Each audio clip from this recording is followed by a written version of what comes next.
911, what's your emergency? 911, what's your emergency? Be advised, Car 4 has control of the pursuit.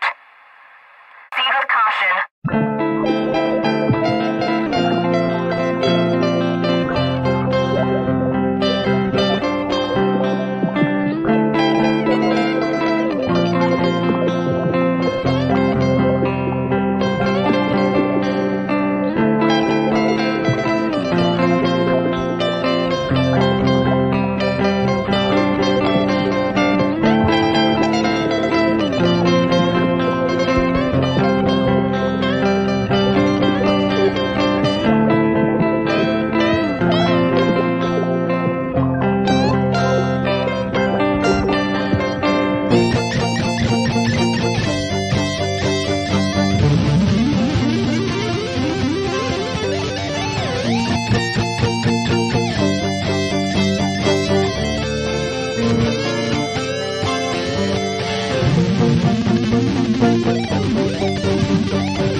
Hey, everybody. Welcome, welcome. Hey there, Frank. Good evening, Kristen. How are you? I'm good. How are you? You know. I do know. I do know. Feel like I ain't slept in days. But you know what? That's what we get for partaking in this kind of crime stuff, you know. Yeah, no kidding. Hey, GonZo. How are you, my dear? Good to see you, GonZo. So good to see you. I miss you. I'm doing well. Absolutely well. Can I give a shout out to Carrie Summers real quick? Absolutely. Carrie, how is Sanibel doing? Did you get that stuff that I sent to you to order? Her Great Dane has not been feeling well here lately, and she hit me up yesterday, kind of upset and everything, and she said that she couldn't get into the vet because they wanted so much money up front and everything. So I started researching for pain meds for dogs, and I sent her a link, and she ordered it. I just wanted to see if she got it today and see how Sanibel was doing. Let's hope that she's feeling better. Yeah. Hey, Troll Shovel. Hi, Queen of Ocean. Sorry if I said it wrong. Blade, stop doing that. Hey, Lynn GMB. How are you? Hi, 63 Clocks. Hey, Randy. Good to have you with me tonight. Hey, Linda. Hey, Badass American.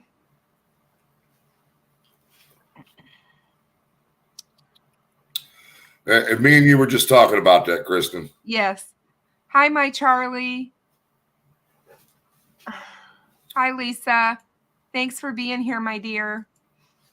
Shout out to all of my great mods for being here with me tonight. I appreciate it. My Charlie says, all I'm hearing is the defense attacking the integrity of the criminal investigation. When are we going to hear some strong evidence against Allen? Well, I think you are hearing strong evidence, but keep watching. Stay tuned. Well, I do know that the judge shot down something on the defense today about the video they played today.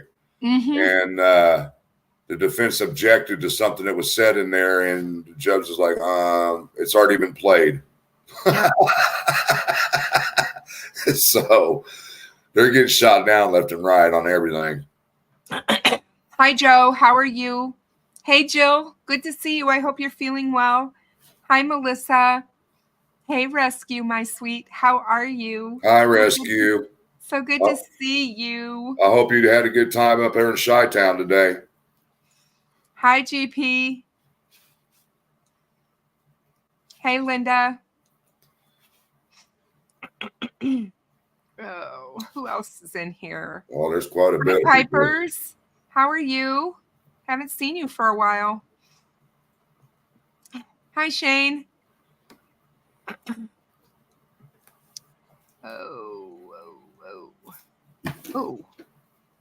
I'm way behind. There's a lot in here right now. Hey, Deb. Shout out to Deb's True Crime Notebook for doing such fantastic coverage of what's being said in the courtroom. She is spot on with it. You can trust Deb. You can trust what she's putting out there. We're going to talk a little bit about that because I'm telling you, media has really ticked me off these last couple of days. I've been watching some media coverage for a long time on this case, and I thought that the local regional news stations out of Indianapolis would be doing a far better job than what I've been witnessing these last few days. And I'll explain what I'm talking about in a minute. I'm going to give a little bit of advice. Do not watch Fox 59. Go to WRTV. Caitlin is on it. Oops. I do know that today on Twitter, one of the who was it? She was getting vilified on Twitter for some of the things that she said that was not Angela Ganote. Oh, yeah. She was getting vilified on Twitter today. And yeah, I mean, you know, these people have to be held accountable just like everybody else for putting out false or wrong information. And even if they're not doing it intentionally, it's hurtful, and it's hurtful to the case, and it's hurtful to the families. Well, everybody should realize by now, Kristen, that these news stations, when it comes to stories like this, they will sensationalize the hell out of what they're putting out there. Oh, absolutely, because they want people to watch them, and they want people to read their newspapers. Right. Well, I mean, that's why they do all of this. You know, to them, it's all about money. Yep. It's all about viewership, and they don't care about justice. Not like we care about it. You know what I'm saying? True Crime Talk with Gibbo Meister. Yeah, he's been messing with me because I was like, okay. His real name is Frank. And I told him, I said, look, dude, I've had the nickname Frank since 1988 when I was in the military. I said, I'm not changing. I'm getting ready to patent my name, Frank Meister. So sorry, Gibbo. So he's doing this.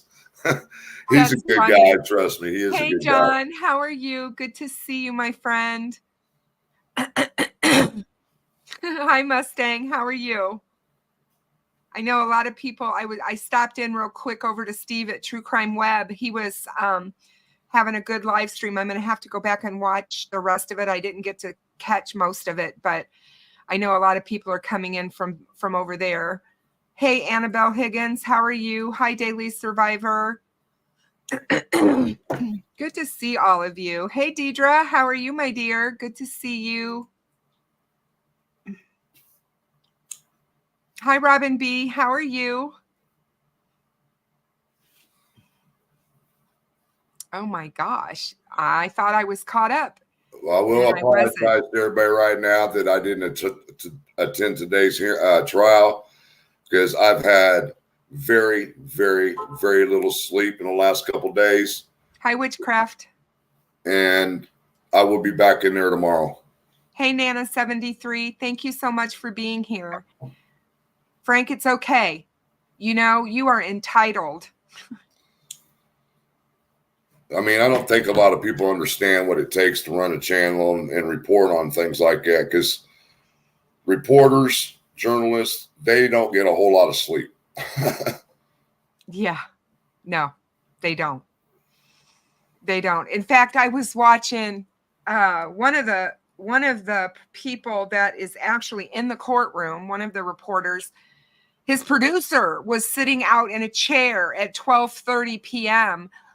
the night before last just to get a seat for him so he could get some sleep. His producer was actually the one holding his place in line. Hey, Louise, how are you? Where's Tech Death? Tell him I'm live if he's not. Where's my Tech Death? Where is my hippie? Where's my hippie? Hi, Mitzi. How are you? Good to see you. Stupid Fox 59. Okay. So we're getting to the bottom here, guys. Sorry. I was just going to say, there's a lot going on here. I wanted to make sure that I didn't miss anybody. Hey, Joe, how are you? Yes, Carrie is right.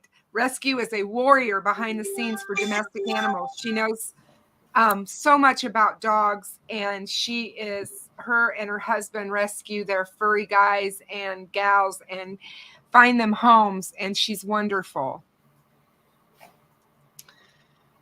Hey guys, are you talking about my Dodgers? I hope so. And the Yankees. Hey GonZo, now that you're in here, before we get to the meat of tonight's live, I do want to say to you, I hear that the Pac-12 is not going to go away and Gonzaga is going to be in it. Have you heard that? I'm like, oh my God, I'm so upset that Arizona's in the Big 12 now. They could have been in the Pac-12 with Gonzaga. Wouldn't that have been a hoot? There's only two teams is it the Pac-12 right now? They're building it as we speak. They're going to have San Diego State, Gonzaga, Oregon State, Washington State. I can't remember all the rest of them.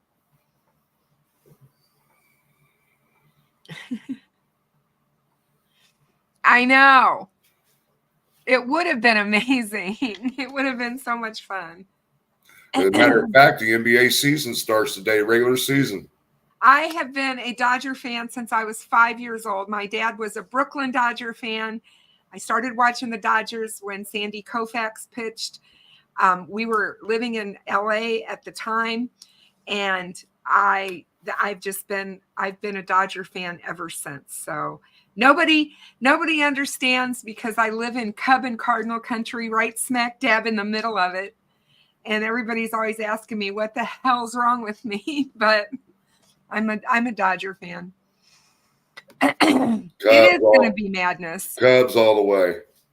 And Shohei is absolutely amazing, and I don't think that you've even seen how amazing yet. Wait till he starts pitching.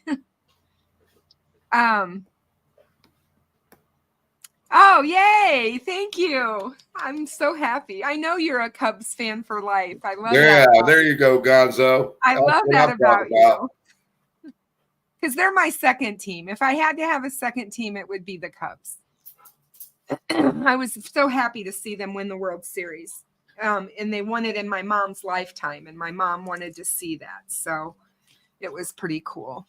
God, dude, you ain't kidding. There's people following in here like crazy. I'm like, wow, they're coming in. They're coming in. Okay, so let's get to what we're going to talk about tonight. First things first, I just want to say that the last few days, we talked on Frank's Live about, how hard the testimony was, depicting the crime scene with the girls and everything. And we all know that was a very difficult testimony to listen to for anyone who was there, and especially the families. But today and yesterday, we started having some, I would say, like really meat of the crime scene being told to us by the lead crime scene investigator, and how evidence had been collected, because I know that that's been a contention on social media for years, that they bungled that and that they didn't collect the evidence properly. Barbara McDonald has been pushing all kinds of bullshit lies. I'm just going to put it out there. Some of that stuff has been debunked already. She made the comment on Court TV, I believe it was Court TV, that they didn't collect the bullet for weeks after after this happened. And we know that that's all BS per law enforcement and the testimony that's just happened in court. I don't know how she holds her head up and looks at herself in the mirror. I honest to God don't. She put out a lot of crap, and that one was big. There's been a lot of debunking, I think, Frank. How are you feeling about that? I know for a fact that we've debunked quite a few things in the last couple of days. I absolutely do too. What are some of the things that come to mind for you? Well, considering that I keep seeing people put out there that the girls' bodies were taken the 14th to Terre Haute, that was a complete lie. Because in the testimony of Deputy Cola, which he's a detective now for Carroll County, he was the one who was at the crime scene before any officer. He was off duty that day. And he even said during his testimony that he was pulling security at the crime scene all night and through the night of the 14th into the 15th. So the girls were left out there until the 15th when they were finally taken out of there. Well, again, we talked about that as far as, I'm not sure why that's such a bone of contention for anyone. Right. Why does it matter? We know that a lot of times crime scenes, and especially those that are outdoors, right, take a long time to process, which means they have to be very methodical and careful as they're moving those bodies and removing them so that they don't disturb evidence, and that evidence can be collected. This is very difficult for family members to think of their loved ones and what has gone on with them, and then the fact that they were left out there. But they weren't just left out there, were they, Frank? No. What happened while they were out there? They weren't alone, right? You mean that night? Yeah. The 13th? I'm talking about after law enforcement secured the scene. They were there for security. Make sure nobody came in there and, being stupid, taking pictures, whatever the circumstances might be. He even said that there was no passerbyers on the creek, none of that. So all this bullshit about all the girls were taken from the scene and it never happened. If that's the case, then why was there massive pools of blood within 10 feet of Libby? Absolutely. Somebody explain that to me. What I think is interesting, and I've always felt is interesting, is that people seem to think that they know more than the experts. Right. People, and we've had these discussions before about people who think they know more than law enforcement, for one. They think that they know more than the people that are actually trained to do the job. To me, it would be like me saying, you know what, Frank, I found out yesterday I have a brain tumor and I want you to do the surgery because you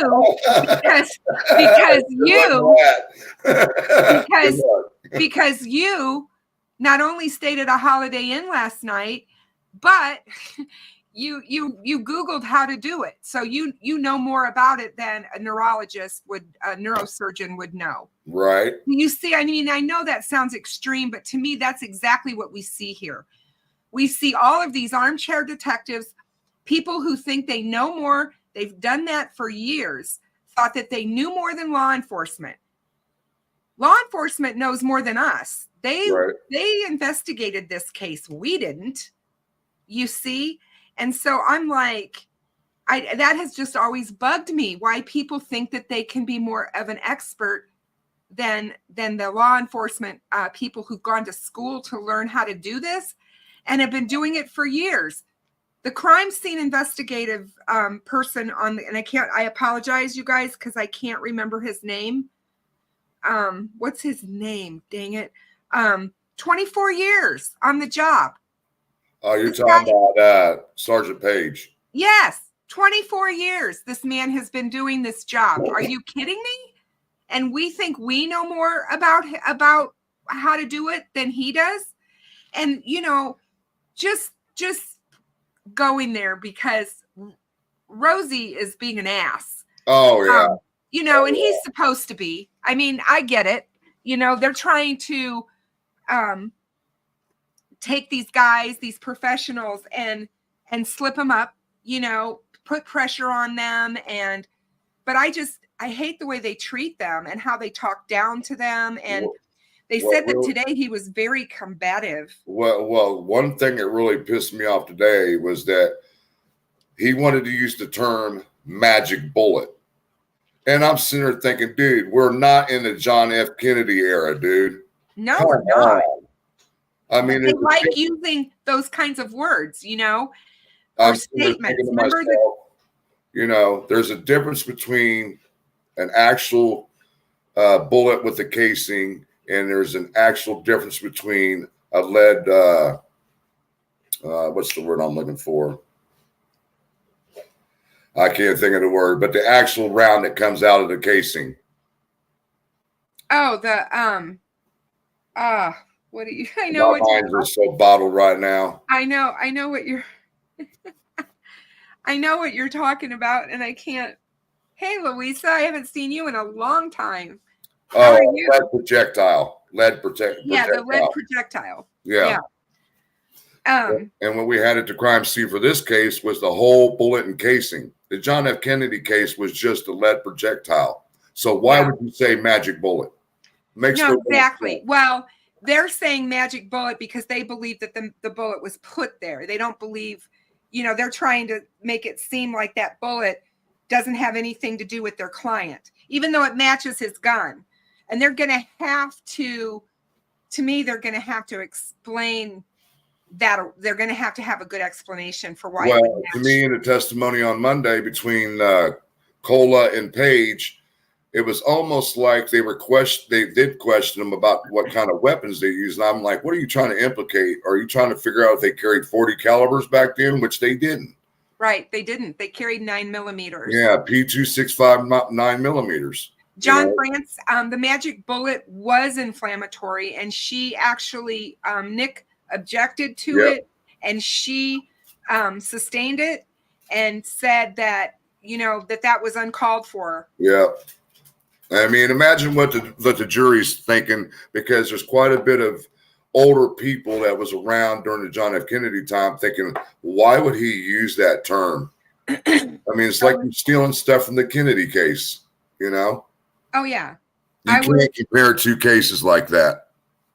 I was talking to my judge friend this morning about the case.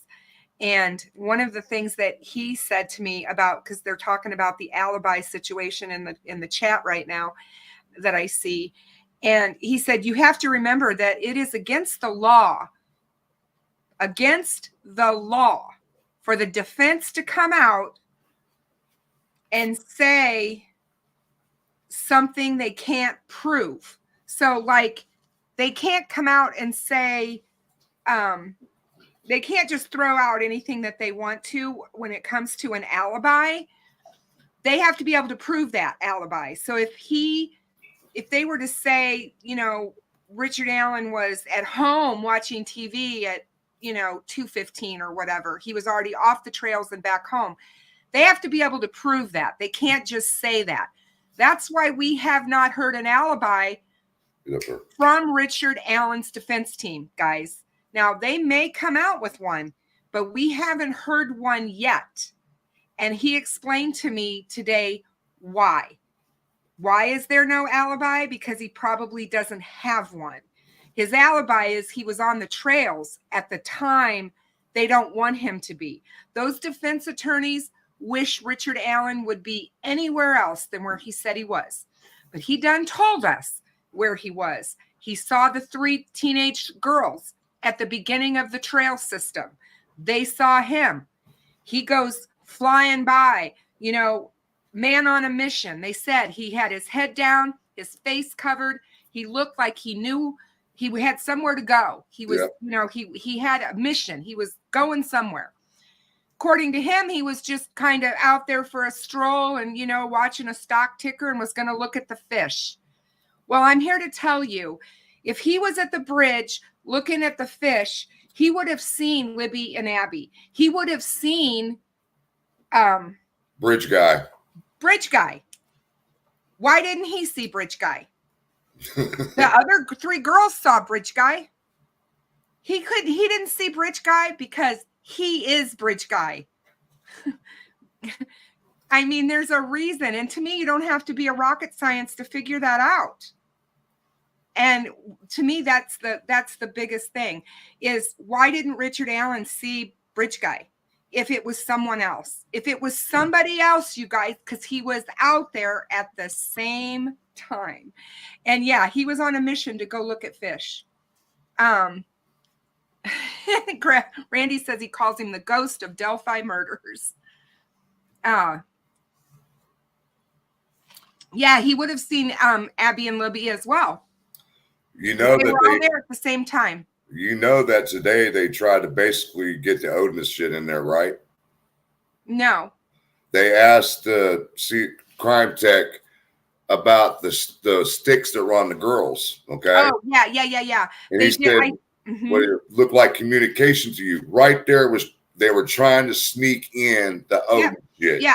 What was they thought they wanted? They were trying to say it was runes, and you know that's already been told by the court.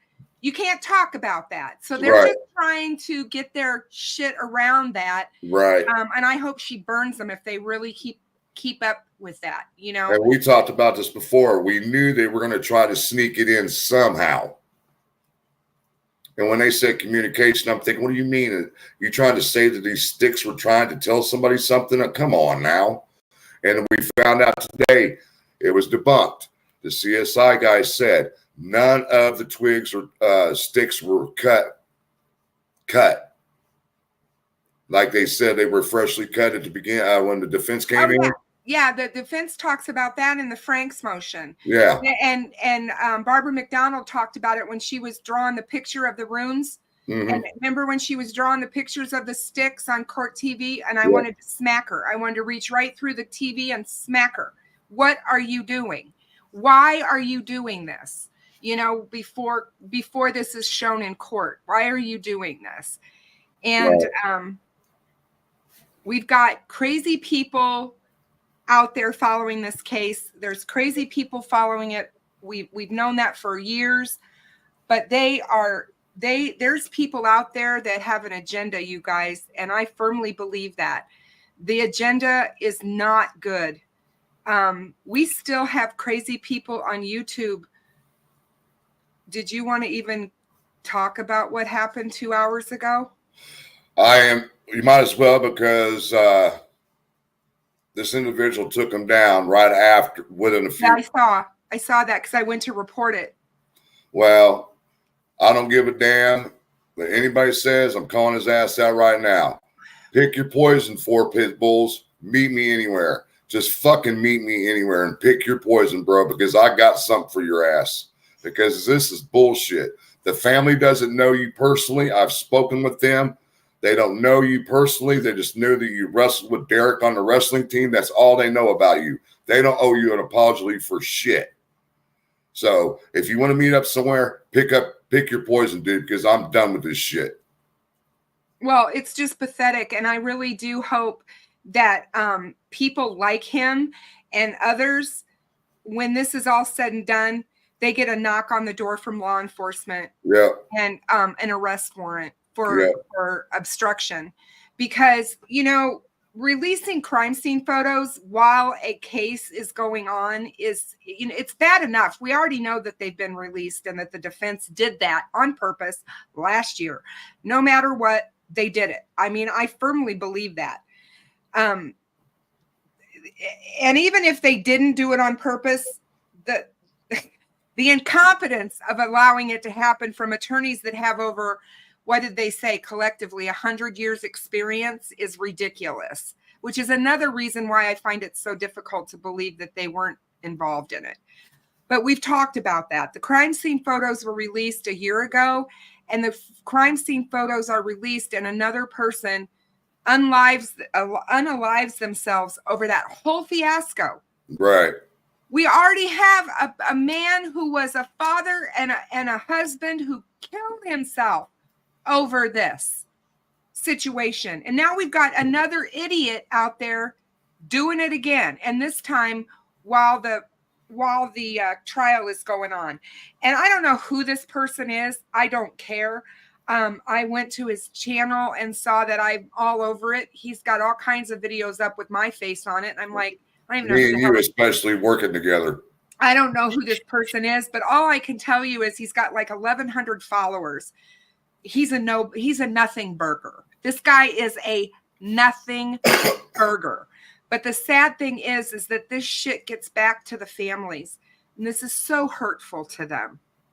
Yeah, I called Becky immediately. I called Becky immediately. She said, "Send me his link," and she took care of the rest from there. I'm not going to say any more after that. Somebody said Bob Mata has been describing one of the male jurors. What the hell is up with that? That's not supposed to happen either. Wow. Nuts. God almighty. I mean, I don't know who Jackson Pierce is. I don't know who that is. I just know that, when we cover this, you can see why true crime gets such a bad name and why people have a bad taste in their mouth for people who cover it and what their motives are or what their motivations are. When a case goes to trial, and Frank and I have talked about this, we've talked about this on both of our channels. When a case goes to trial, you need to kind of keep it down low. You need to kind of just let the case do its thing. And unless something big is going on, you don't just go live to go live. You go live because you have something to talk about with your community that you feel is important to talk about, right? Hold on a second. Badass. Why do you think that Richard Allen was dropped off at the bridge? Oh, geez. He was dropped off by who? There was a cutout picture of Richard Allen? I see that too.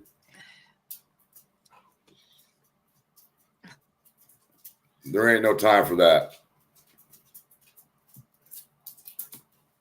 Well, when I was talking to my judge friend, he told me that Patrick needs to definitely get an attorney and file a defamation lawsuit.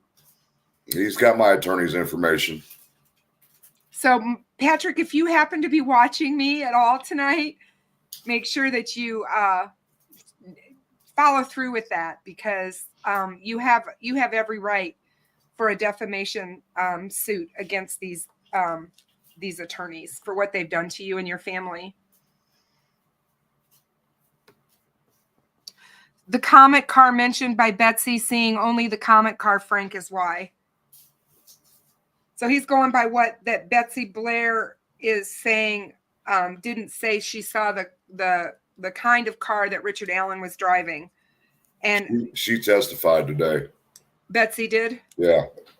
Do we know what she said or no? Well, apparently they asked her about one question I do recall that was asked, that the information was given to me about, is asking about the description of bridge guy, his hair and all that shit. And apparently Betsy said, I might have confused his hair with his hat. That's all it was told to me. So I will have to talk to some people when I get there in the morning to get the scoop on it and what Betsy Blair's testimony was about. Yeah, because, I mean, we already knew that the defense claimed in, excuse me, the Frank's motion that the car wasn't going to match. Oh, you're talking about, oh, I got it. Yeah, me and you talked about this yesterday. About she didn't see his Ford Focus at the CPS building and she saw that old Mercury Comet, whatever it was. Right. That's what they're talking about in chat. Right. SP74 said Betsy was good for the state today. Good.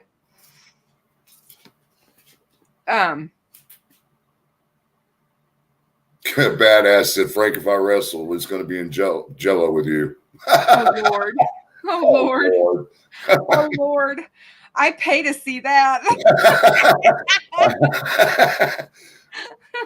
Lord. Oh, my God. You ladies are nuts. That's funny.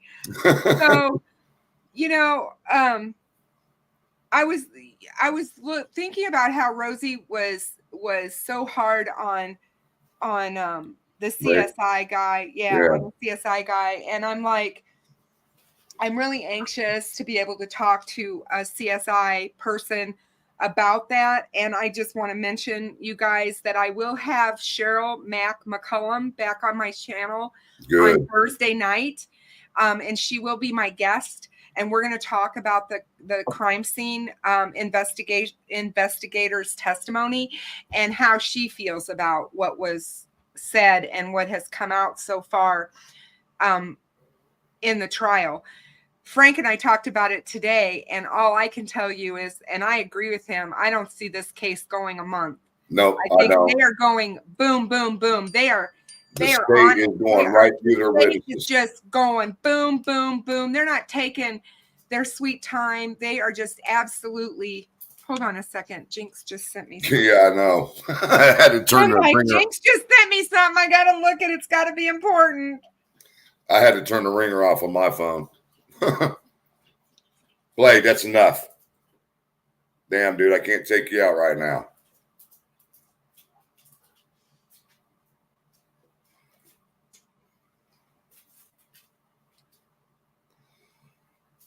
It's possible, Joe. It is very possible because when I was there on Monday and they went through all the crime scene photos and I was watching the jurors and you could see the shock in their faces. Yes, Nana 73. This Thursday with Cheryl.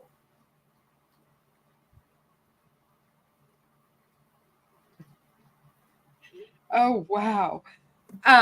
So yes, this Nana 73 this Thursday with Cheryl. Cheryl Mack McCullum will be my guest on Thursday night. And I'm hoping that Susan will be able to join us as well. I'd love to have Susan on with her. So we'll see. Obviously, it's just going to see what happens. I got to play it by ear. Yeah. Because with you guys attending the trial, you know, anything, like I said, anything is possible. That was the other thing that I thought was interesting when I was talking to my judge friend, because we talked for a long time this morning. I told him about the crime scene photos being shown in court and everyone's reaction and how the visceral reaction happened with the family, which we expected, and how there were jurors that were crying and how Richard Allen basically had no reaction. He thought that was huge telling as well. He thought that said a lot. And he said, and guaranteed the jurors were watching because most human beings are going to have a reaction. And he used to be a defense attorney before he became a judge. And he told me, he said, you never tell your client to have no reaction. You tell your client to have a reaction the same as any normal person would have.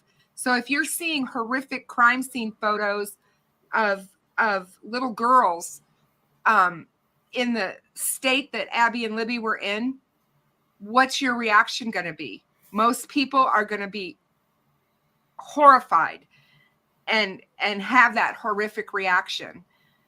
Sitting there with no reaction is not normal. And Nameless Wonder wanted to know, what was Kathy's reaction during the photos? Does anybody know what Kathy's reaction or her mom's reaction was? I really didn't pay much attention to him. It was more me watching Richard Allen's reaction and the jury's reaction.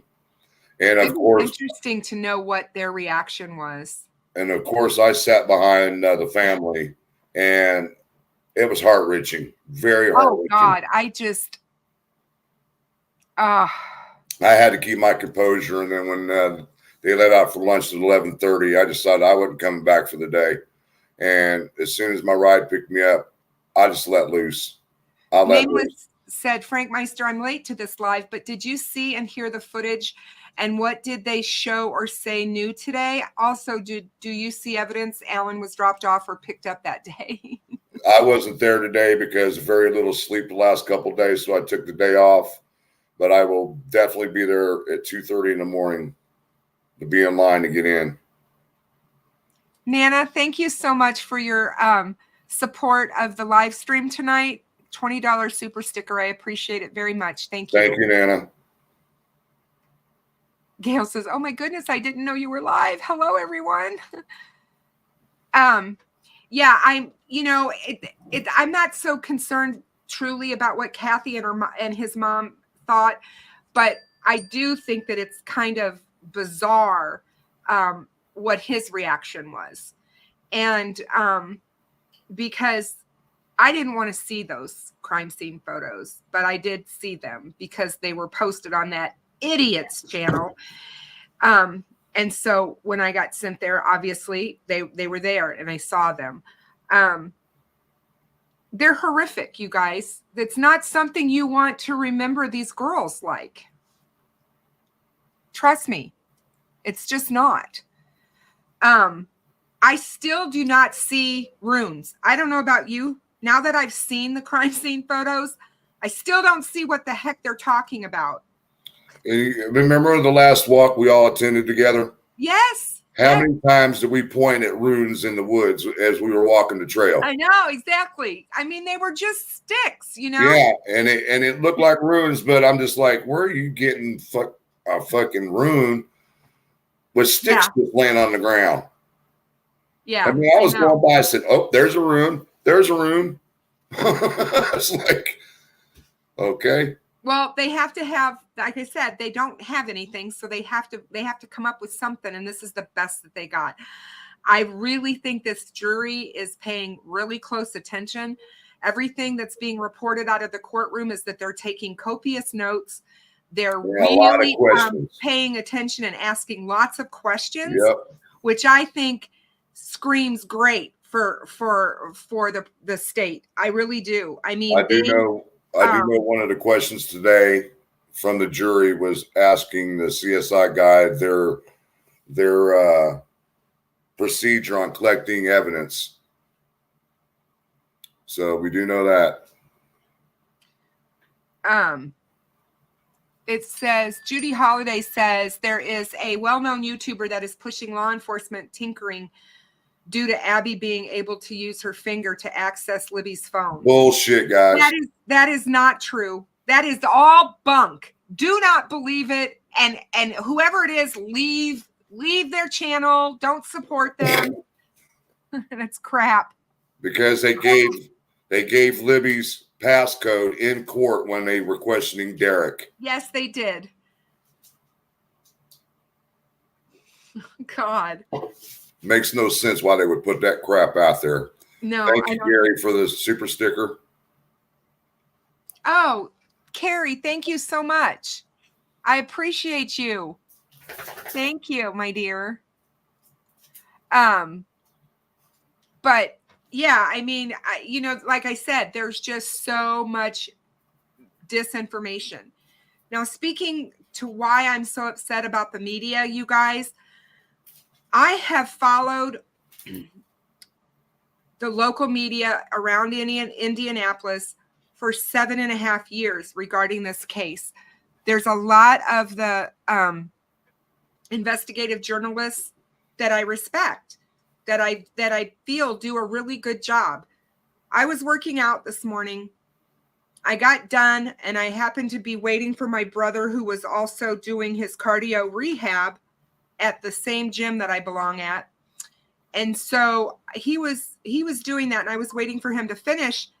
And I popped on YouTube, and here was WTHR giving their noon update, because they give updates periodically throughout the day based on what's happening at the trial. This was their anchor person. She proceeds to say that Abby was dressed in Libby's clothes, and she's going on and on and on. And I mean, I could have thrown my phone across the room. I was so mad. I'm like, and it wasn't the first time that I've heard this in the last couple of days from different TV stations. And I'm like, if they can't even get the girls' names right of who's who in this case, they shouldn't be reporting anything. That's basic information. And I'm sorry, I don't think it's something that should happen ever. And when Angela Ganote was talking on Twitter today about how she was being, how did she put it? Hold on a second, guys. Gail Hurd, Anna has not attended the trial. No. She goes, I don't work 24 hours a day. I was outside with my son on a run walk. I'm here trying to do a service for you. I'm doing the best I can with what we've been dealt. No cameras, no laptops, no cell phones, can't leave the courtroom, can't drink water. They're going to be edits. It's 3 a.m. That's what time I am up. I am the morning news anchor for Fox 59. Delphi is one of at least 30 stories that I'm currently working on. I'm human. I am not perfect. You're talking about Angela Ganote? Yes. She is getting her information from Russ McQuaid and Max. And I'm just saying, and so that's what she was saying, because she was being vilified on Twitter about stuff that she was putting out that was inaccurate. And all I want to say to these people is that, you're the professionals here. Don't go on TV and start talking about the trial and about Abby wearing Libby's clothes when we all know that, or I'm sorry, Libby wearing Abby's clothes, because we doggone well know that Libby couldn't wear She Abby's can't even clothes. get pants up over her legs. I mean, come on, really? I hate to say it like that, but it's the truth. Libby was a bigger girl, and Abby is not even 100 pounds soaking wet. Yeah. And somebody asked me why Anna's not attending the trial. Would you want to attend a trial to the murder of your for the murder of your daughter and actually see crime scene photos like that? As a parent, I don't think I can do it. And it's like everybody's different, and everybody handles trauma differently. And some people can't deal with this. They can't deal with the trial portion. And one of the things that has upset Anna so much in this whole thing is the circus that's around it. She can't deal with all these people wanting to know information about her little girl, right, using her little girl's photograph, putting all these things out like Anna, like Abby was their little girl. Steve's in the house. Hey, Steve, how are you? Hold on a second. Okay.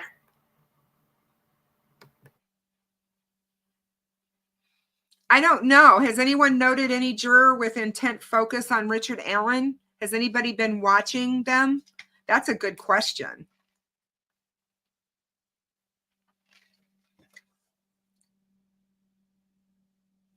My heart goes out to Anna Williams. I haven't met Anna. I wish that one day I will meet her, because I just want to tell her how sorry I am that she was put through the hell that she was by social media in this case. she didn't deserve it. She didn't deserve all the fighting and crap that happened on Facebook and Facebook groups and all the nasty things that have been said. It's just awful. You know, I don't know, Salty Beach. I think from what I can tell on whether or not, do I think that this case is going to go the full time allotted? No. I never did think that the case would probably go as long. I mean, God knows what the defense has in store for us. We don't know yet. But I knew the prosecution was going to just go, which is what they've done. Nick has a plan. He's going through his witnesses pretty doggone quick. I don't really think there's been a ton of cross-examination by the defense that's taken, an enormous amount of time. I know that yesterday Latrell got ticked off because Rosie kept asking the same question over and over again. And he even brought up and said that question's been asked 3 times and answered, and she sustained it. So, I mean, it's those kinds of things that can disrupt the case and can make it drag on if they try to do that. But that's one of the things that Gull will keep a tight grip on. Hey, Joe, it was Richard Allen's wife, his mother, stepfather, and Kathy's friend, the one that had the purple hair several times in the hearings. She was there on Monday. I don't know who was there for the Richard Allen today. Steve, you see what Steve put? He said, I'm almost positive the defense will find ruins in the courtroom.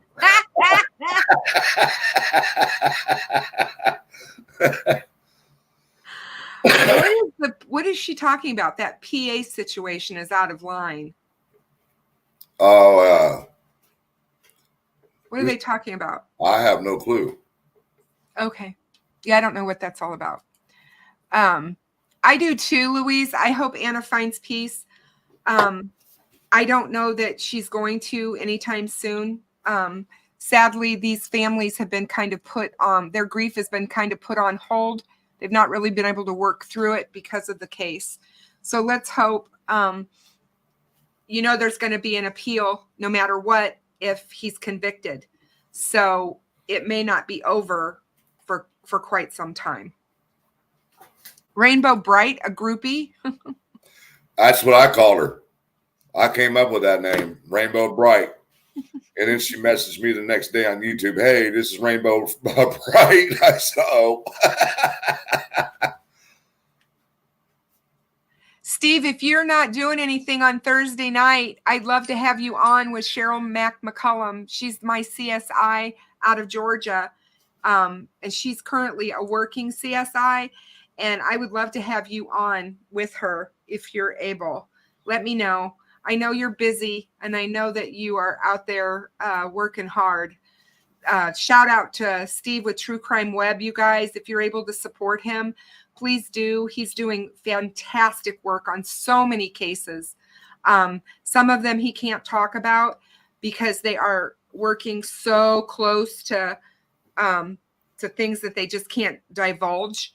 But Evansdale is one of them, you guys, and I'm here to tell you when this case is done and I'm moving on to Flora, Hot and Heavy, and Evansdale. They're going to get my attention. So I just wanted you guys. Going to Jordan Sofer. It's almost Halloween. That's my birthday. Yeah, I've got to pick up on the Jordan Sofer case once this case is over with. I mean, there's me, you, Dad. I believe Steve has it. Ruckus has it. And Sue has the complete file from the police department. I was lucky to get them. Absolutely. You know? Absolutely. Absolutely. Oh, that's cool.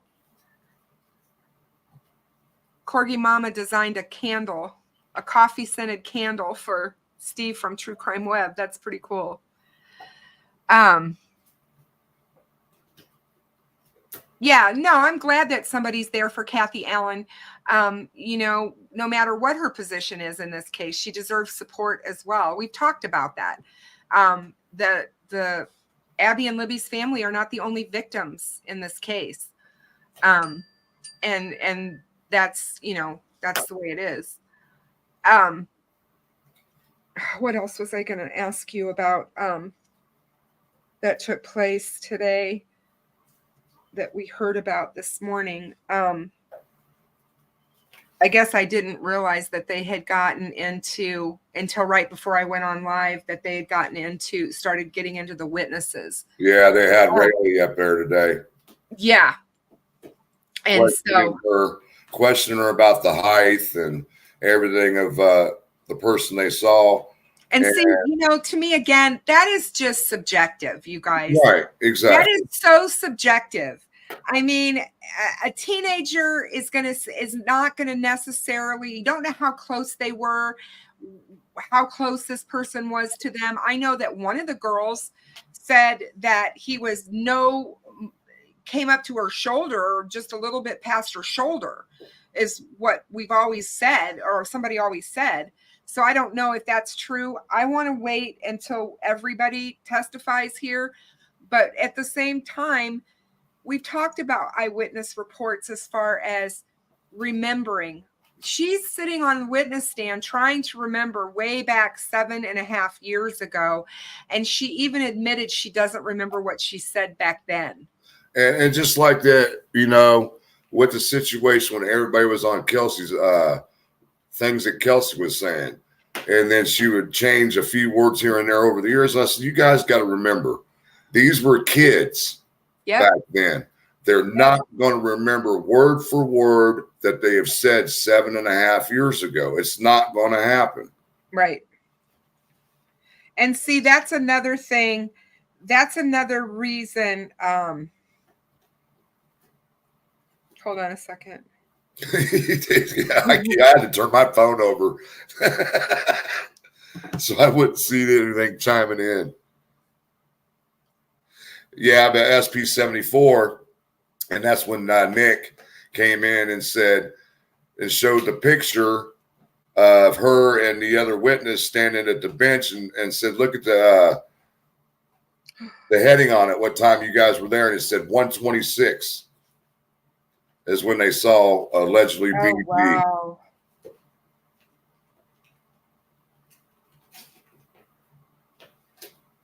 Okay, so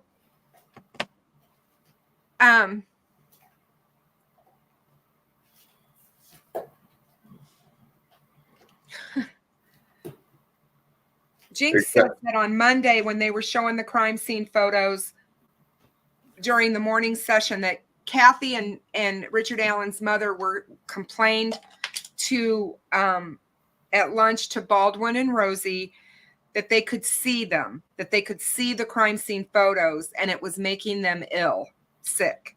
Well, if you didn't want to see them. So then they angled the screen so that it angled more towards Libby and Abby's family. Now, that is not correct. That's not correct. The TV was squared up in front of the jury about 30 feet away, and the right side of the gallery could see it perfectly. It wasn't angled in any specific way. So it depended, though, on where you were sitting in the courtroom on whether or not you could see, though, right? Exactly. Because I know that there was hidden, whatever her name is. You know who I'm thinking of. You said you met her. She did a live stream today, and she said because of where she was sitting in the courtroom in the third row, she was having trouble seeing the screen very well. Yeah, she sat left of the defense table and the same side of the gallery as I did. I couldn't see him because as far left of the gallery I was sitting, I could not see him. But it didn't make any difference to me because I'd done seen him before anyway. Right. You know? No, absolutely. Well, yeah, that wouldn't have bothered me either. But yeah.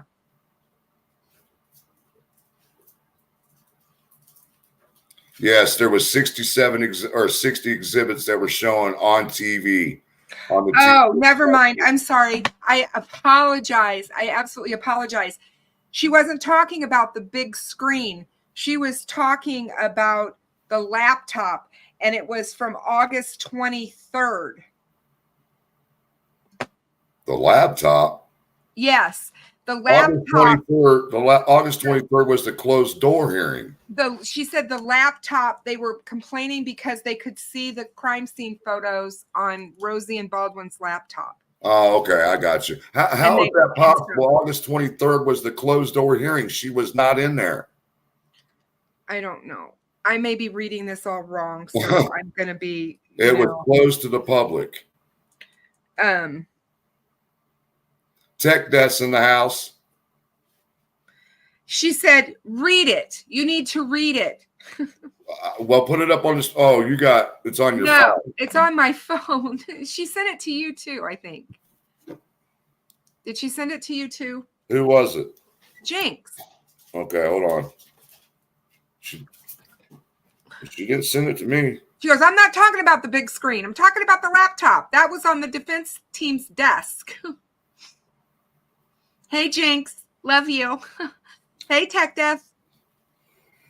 Better late than never, my dear. So good to see you. I'm glad you're Jinx, here. if you're watching, send me that message. Yeah, send him the message. Oh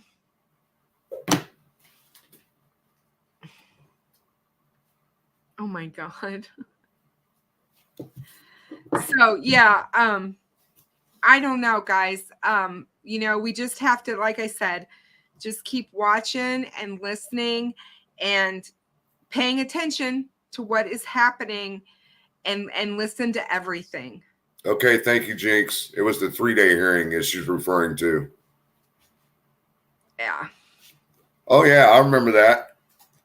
I was complaining. I said, man, they were just had the pictures in their hand and Baldwin's just doing this with them. And I'm like, oh, my God, what is he doing? Yeah. Sorry, Jinx. Yeah, that's just not good. I mean, Richard Al was even looking at him sitting there. He had his own packet looking at him. Wow. That's just lovely, isn't it, though? Right. I mean, when you don't see an emotion coming out of the defendant of his work, that's an indication of being a psycho. Oh, a psychopath. Absolutely. And that's the thing to remember. People need to, remember that psychopaths don't show emotion that way. Now she's saying October 21st. I can't remember back then, that far back. No, she said yesterday. It was October 21st, Monday, yesterday. I don't remember that. Oh, it must have been in the second half because I don't remember that.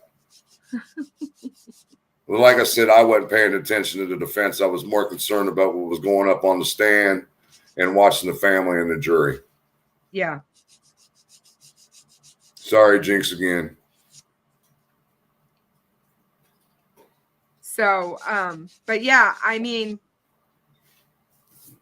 a lot more is coming. We're gonna, stay with us, listen to what's happening. We're getting through the witnesses that were on the trail that day, what they saw. Fuck, it's SP-74. I swear. And then we're gonna, from there, we're gonna have to go into, they're gonna talk about how Richard Allen even became on the radar because, we haven't really gotten to that yet. Where's Richard Allen in all of this?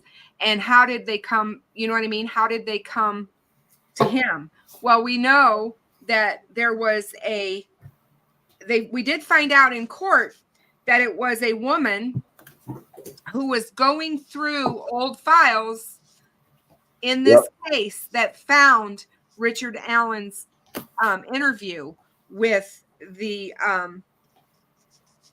agent, what do you call him? You know what I'm talking about? Mm-hmm. What is he? God, my brain is not functioning, guys. Oh, crap. All right, Jinx.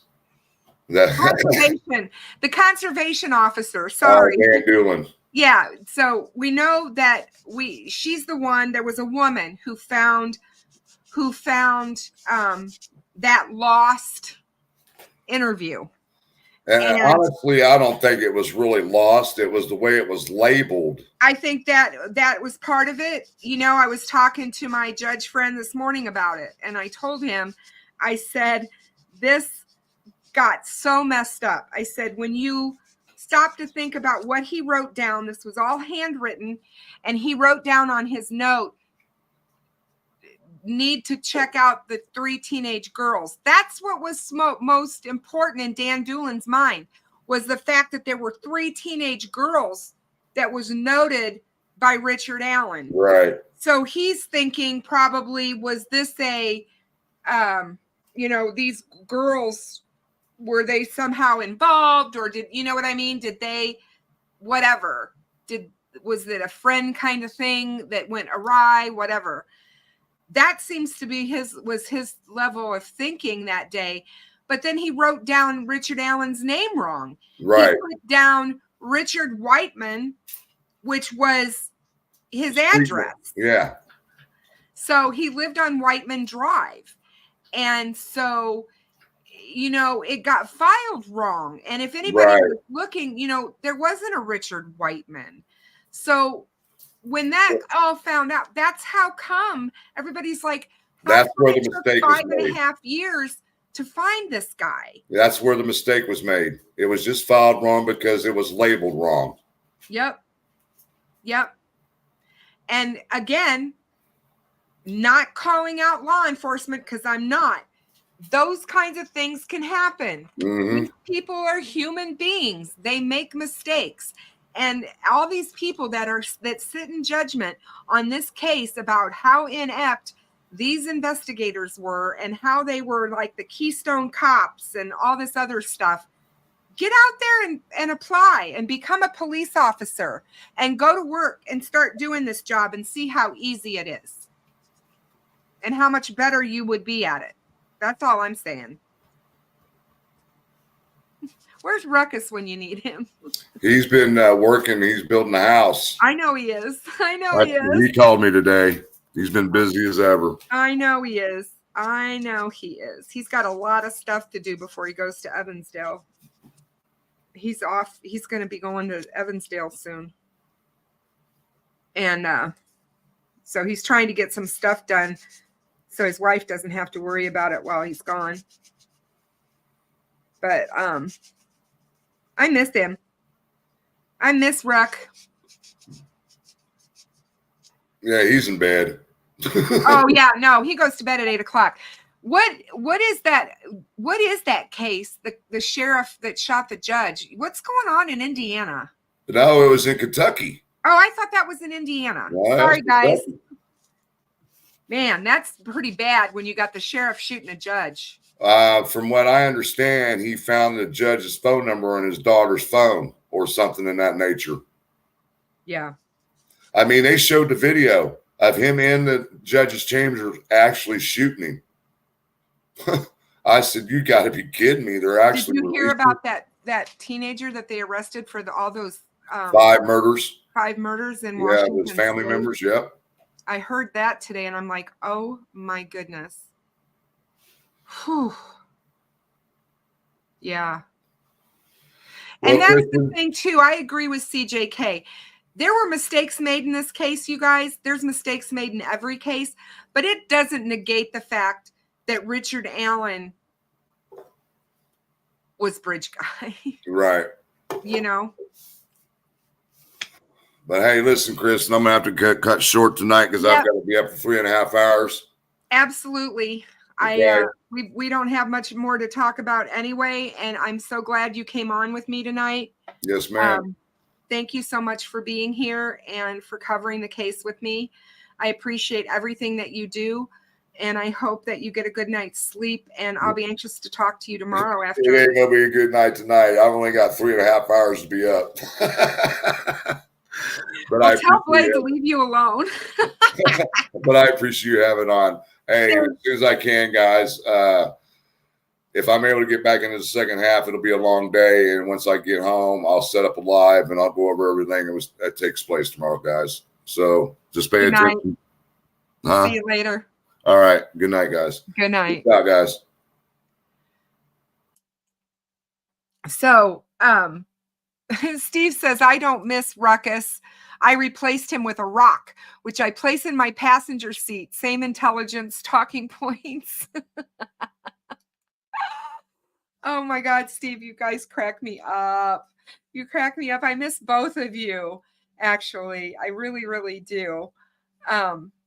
You both do such great work, and I do. I can't imagine. I'd love to be a fly on the wall in the car with you two.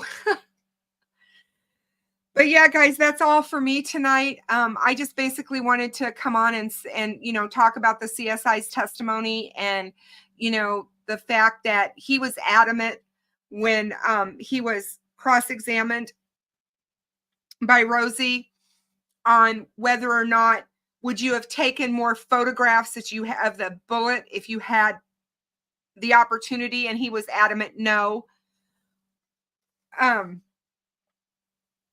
I love the fact that he said that they don't take photographs of anything in their hands because he wanted to know why that wasn't done. I'm interested to find out more about the shoe impression that was taken.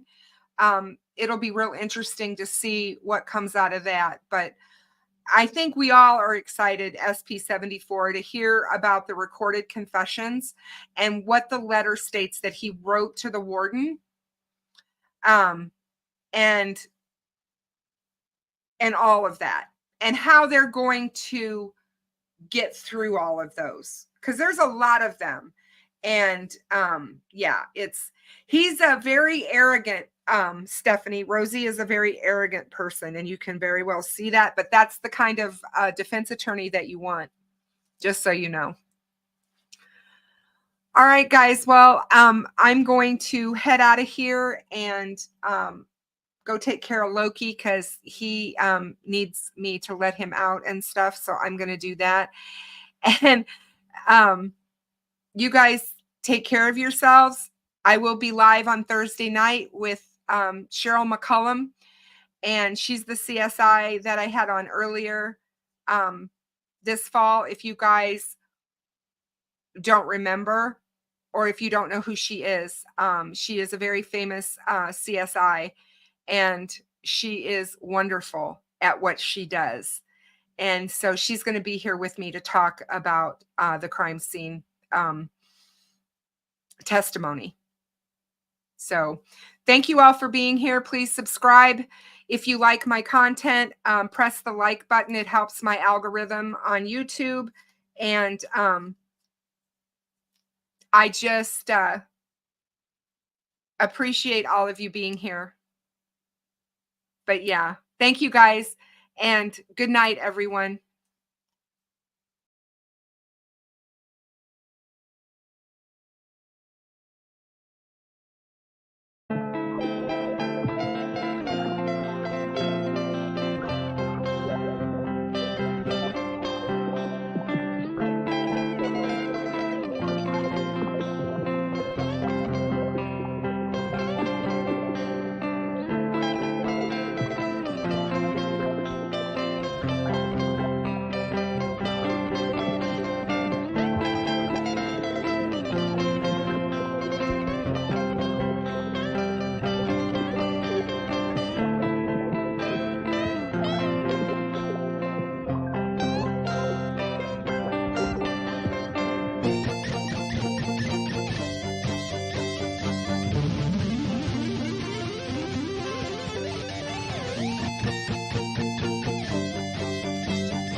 Bye.